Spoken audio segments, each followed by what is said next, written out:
The palace glowed like a torch above the sleeping city. Laughter echoed through marble corridors, bright, false, trembling. Servants hurried with wine and candles, eyes down, afraid to meet a gaze too long. For in the palace tonight, laughter was not joy, it was survival. The invitation had gone out hours before. The Empress was hosting a private gathering, attendance mandatory. Senators' wives, noble daughters, courtiers, all answered the call, their hearts heavy. No one ever refused Valeria Messalina. Outside, Rome whispered. Inside, the feast began. The air was thick with incense and fear. The Empress smiled, a predator's smile, as she surveyed the trembling crowd. Her beauty was undeniable, her presence magnetic, but her power was the kind that burned anyone who looked too closely. By dawn, rumor would spread of what she did that night, how she broke every rule of dignity, every tradition of Roman modesty, and Rome would never forget. This is the story of the Empress who turned the empire's nobility into her plaything, and paid for it with her life. Valeria Messalina was born into a world that devoured the weak. The blood of emperors ran in her veins, a noble child in a city where heritage was both crown and curse. As a teenager, she was married to Claudius, an older man, quiet, bookish, mocked by his peers. He stammered, limped, and hid behind scrolls of history while others schemed for thrones. But when the Emperor Caligula was murdered, chaos tore through the empire. In the blood-soaked confusion, Claudius was dragged from hiding and crowned emperor. And beside him, at only 20 years old, Messalina became Empress of Rome. From the beginning, she understood the game. Rome did not reward virtue, it rewarded victory. To survive, she would have to master the dark art of control. Claudius governed through laws and letters. Messalina ruled through people. She flattered generals, bribed guards, manipulated senators. She discovered the weakness of every man in her orbit and learned how to pull each thread. Some she seduced, others she threatened. Most she simply terrified. To the public, she was a goddess, beautiful, generous, charming. Behind the curtains, she was feared. Servants vanished for whispers, courtiers ruined for glances. A single rumor could lead to execution. And the emperor, wrapped in her gentleness, saw nothing. The imperial palace had always been a dangerous place, but under Messalina it became a labyrinth of intrigue. She rewarded flattery with wealth. Those who hesitated were destroyed. Her enemies found their estates confiscated, their heirs condemned. One senator, admired for his integrity, refused her favor. He was accused of treason within a week. His family name was erased. Another noblewoman, admired for her virtue, drew too much attention. Her husband was executed. She took her own life soon after. Messalina's message was clear. In her Rome, morality was weakness. Every empire hides its shame behind ceremony. Messalina turned those ceremonies into theater. She hosted feasts that lasted for days, where the richest men in Rome competed to outspend and outdrink one another. Fountains ran with wine, pearls were crushed into cups to show wealth. But beneath the extravagance was humiliation. Senators bowed before her like servants. Wives trembled in her presence. It was no longer about pleasure. It was about dominance. Rome had always believed in hierarchy, in the idea that order preserved civilization. But Messalina inverted it. She ruled not by law, but by fear and humiliation, and the court followed her lead. Ancient writers never described what truly happened that night, only that the Empress gathered Rome's noblewomen for a contest of shame. Whatever form it took, one thing was clear. It was meant to degrade. By morning, the women of Rome's greatest families, descendants of generals and consuls, had been reduced to trembling shadows. Their honor, The foundation of Roman pride was gone. The Empress had proven that she could break anyone, that no lineage, no virtue, no husband could protect them. The next day, silence hung over the city. Servants whispered what they had seen. Soldiers smirked behind helmets. Rome, proud and disciplined, had been mocked by its own queen. The story spread faster than the plague.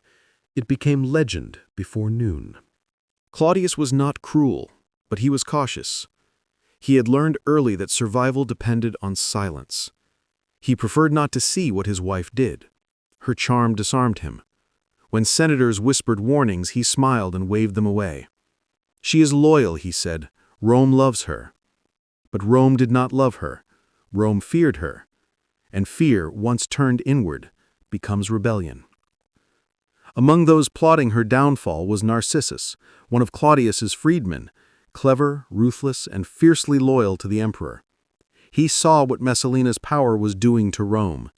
He watched as fortunes were stolen, families destroyed, laws twisted for her amusement. He also saw the emperor's growing isolation, a ruler surrounded by flatterers and spies. Narcissus waited for a moment when truth could destroy illusion. Messalina herself would provide it. In 48 CE, with Claudius away in Ostia preparing a festival, Messalina did the unthinkable. She married another man. The groom was Gaius Silius, one of Rome's most admired nobles, young, eloquent, dangerously ambitious. Whether the marriage was a mad act of passion, a power grab, or both, history doesn't agree, but it was public. The wedding took place in daylight, witnessed by Rome's elite. Some thought Claudius had sanctioned it, others believed it a coup. When word reached the emperor, he laughed at first. "My wife? Married? Impossible." But when his advisors brought evidence, the witnesses, the documents, the vows, his face went pale. The emperor finally saw what everyone else already knew. His wife's ambition had crossed into treason. Claudius hesitated, torn between love and humiliation. It was Narcissus who acted. He ordered the Praetorian Guard to seize Messalina and her new husband. Silius was executed almost immediately. The empress fled to the gardens of Lucullus, the same place where she had once humiliated the noblewomen of Rome. Surrounded by roses and silence, she begged for mercy. She sent messages to Claudius, reminding him of their children, their years together. But the emperor said nothing. His advisors reminded him of the ridicule, the whispers, the stain on his name. For the first time, Claudius felt the weight of public shame, the same weapon his wife had wielded against others. When the guards arrived, they found her trembling, clutching a dagger. She tried to take her own life, but her courage failed. A centurion stepped forward. One swift motion, and Rome's most feared woman lay still among the flowers she once wore in her hair. It was over. But her death did not cleanse the empire. It only revealed the rot within it. When news reached Claudius, he was eating. He paused, asked for wine, and said quietly, "Messalina is no more." Then he finished his meal. The next day, he forbade anyone to speak her name again. Statues were torn down, portraits smashed, inscriptions chiseled away. But memory is not so easily erased. Messalina lived on in rumor, in hatred, in fascination. She became both villain and victim, proof that the empire's heart had long since turned black. Was Messalina truly a monster, or was she the mirror of Rome itself? Every act she committed, the cruelty, the greed, the indulgence, was already in the empire. She simply made it visible. Rome claimed to stand for discipline and honor, yet its senators sold favors, its generals looted provinces, its people cheered death in the arena. Messalina didn't corrupt Rome, she exposed its hypocrisy. In her court of luxury and humiliation, the empire saw its own reflection, magnificent, powerful, and rotten to the core. History written by her enemies painted her as depraved, but history written by her victims painted Rome as complicit. Power in that world demanded performance. To survive, a woman at the top had to be ruthless. To rule men who worshipped conquest, she had to conquer them in turn. Yet in doing so, she crossed an invisible line, the line between fear and disgust. The men who had once obeyed her could tolerate cruelty, but not mockery. When she turned her cruelty into spectacle, she made them see what they had become. And for that, they killed her. Walk through the ruins of the Palatine Hill today. The fountains are dry, the gardens silent. But if you listen closely, beneath the hum of tourists and the wind through the stones, there's still a whisper. Faint, restless. It's not a confession, it's a warning.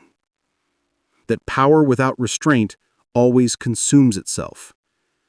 That those who rule through humiliation die by it. And that behind every empire's triumph stands a shadow, waiting to remind it what it truly is.